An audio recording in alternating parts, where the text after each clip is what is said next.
ยคนเยอะว่ะเฮ้ยโคตรสนุกน้ำตกนะน้ำตกไม่เกินอำเภอบางชิ้นยังแรมเลยมีเดลีเต็มเลยเอาเลย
น้ำตกพ่อหลวง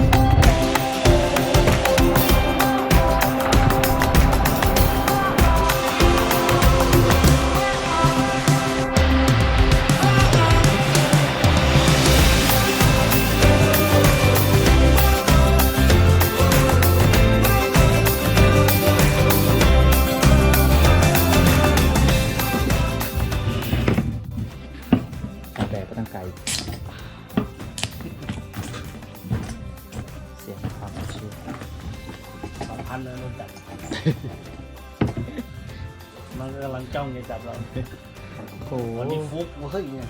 ขอหน่อยก็ไม่ได้สาแบกไม้เนี่ยขอนิด